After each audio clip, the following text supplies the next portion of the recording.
On deck, we have Hayden Hamilton. Come to stage is Iwan Wu. Woo! Yeah.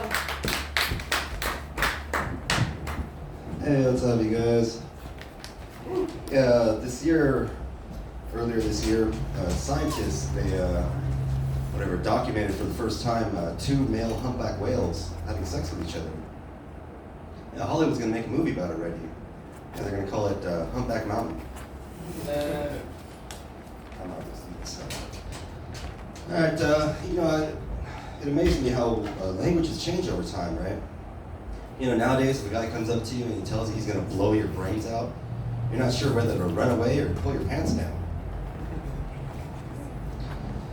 I was watching this documentary about George Armstrong Custer, his famous last stand at the Battle of the Little Bighorn.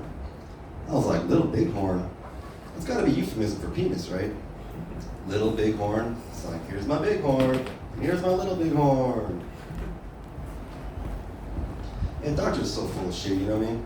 Like back in the 20s, people didn't really trust eating hamburgers. So when White Castle came out, they hired a bunch of doctors to sit in their restaurants and eat hamburgers and shit. And people were watching like, oh wow, hamburgers are healthy for you. Hamburgers aren't healthy.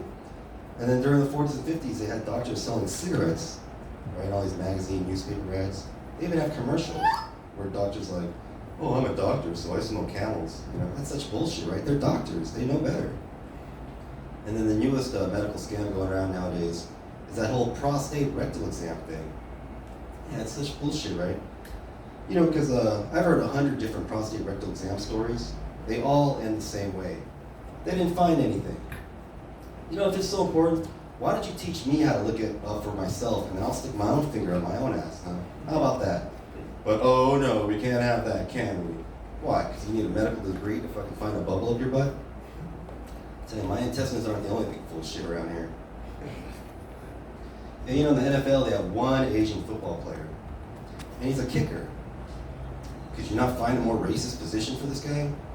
Who was going to come out in a karate uniform? As you guys, a couple weeks back, OJ died, right? It was pretty crazy, right? It was even more crazy is the way he crashed the internet. Yeah, basically the day he died, or the second he died, half of America got online and was like, who the fuck is OJ Simpson? I was watching this Bigfoot documentary the other day. It struck me as how dedicated these Bigfoot hunters were. They're so devoted to something that might not even be real. Like comedians in their careers. Yeah, last April 4th is a new national holiday. It's now National Burrito Day. That's pretty cool, right? And the very next day, April 5th, is now National Toilet Clogging Day. And did you guys hear about that boat that crashed on that bridge over in Baltimore a couple weeks back? That's pretty crazy, right? It crashed into the Francis Scott Key Bridge. It's kind of ironic, right? It's like, oh, say, can you see? There's a giant fucking boat coming! Yeah, they said the boat came from Singapore. I was like, crap. Asian driver, Yeah, the news, they said the boat weighed 200 million pounds. It's pretty damn heavy, right? It was actually even heavier before. It was actually 300 million pounds. But my ex-wife, she got off the boat right before it crashed. Yeah, I was watching the Oscars a couple weeks back. It's pretty cool, right? Towards the end, I was getting excited. I was like, hey, look, they're bringing back The Mummy. But then I was like, oh no, that's just Al Pacino. Yeah, I was in the United States Army in 1st Cavalry Division, Fort Hood, Texas. It was pretty cool, It was weird being the only Asian person, though. Yeah, every day, people were just looking at me like, are we supposed to shoot this guy? It was pretty cool being in the Army, and you get some good benefits. I'd say the best benefit, though, was the ability to give old men hard-ons. Yeah, old men, they love hearing Army stories. I guess makes them feel younger, or gives them hope for the future or something. But it doesn't even matter what race they are. Like if I meet some old man at a park and I start telling him Army stories, I'm telling you, he'll come all over me. Oh, yeah, I noticed a lot of anti-gay cultures are actually quite gay. Like Arab culture, for instance, right? They're kind of notorious for being harsh on their LGBTQ, but Arab men hold hands openly on the street. How hypocritical is that, right? They're like, don't act gay! La la la la la la la. And Russians too, right? they're like world famous for being violent towards LGBTQ. I was watching Olympics once, and this Russian gymnast, after he finished his jump thing, instead of high-fiving his teammate, he kissed him on the mouth. And it wasn't just a peck either. They were like really going at it. We don't tolerate the homosexual in Russia. Come, Vladimir. It's strange. You know, I notice men in other cultures, they enjoy a level of intimacy with each other that we just kind of lack out here. And I have seen it a little bit before, you know, because I was in the army, right? You know, the army is very anti-gay because it's so gay. You're constantly surrounded by other dudes, and a lot of times you're just mostly naked, or just sometimes totally naked. Right? Like the shower is a perfect example, right? There used to be this one guy. He'd be in the shower every time with a rock hard boner. You know, at the time, the policy in the army towards gay people was don't ask, don't tell. Nobody had to ask this guy if he was gay or not. He's all knocking over shampoo bottles and shit.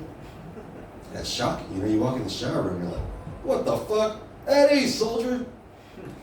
Yeah, in the army, you're supposed to be hardcore, but not that hard. Not that core. Yeah, I got a really bad haircut a couple months back. Oh, it was really bad, you know. You have a haircut so bad, people start treating you differently. Like, this guy must have a learning disability or something. Look at that fucking thing.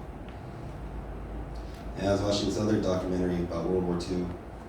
And they were talking about how the English soldiers, they're all complaining and stuff, that American soldiers are taking their women. They even had their own little saying. They're like, oh, the problem with the Yanks is that they're overpaid, oversexed, and overhealed. And they're all laughing and shit, like, ho, ho, ho, ho. Yeah, would you prefer the Nazis, you ungrateful bastards? And here's a joke that people love this joke, all right? My friend, one of my Jewish friends, right? Her name's Jenna. Jenna the Jewish princess, we call her, right? And she's a staunch supporter of Israel, the idea of everything, right? And I get the point that Jenna makes when she's talking about all that stuff, you know? But then when I hear what the Palestinians are saying, I become torn as to which side I should be on, right? Should I take the side of the Palestinians? Or should I choose genocide?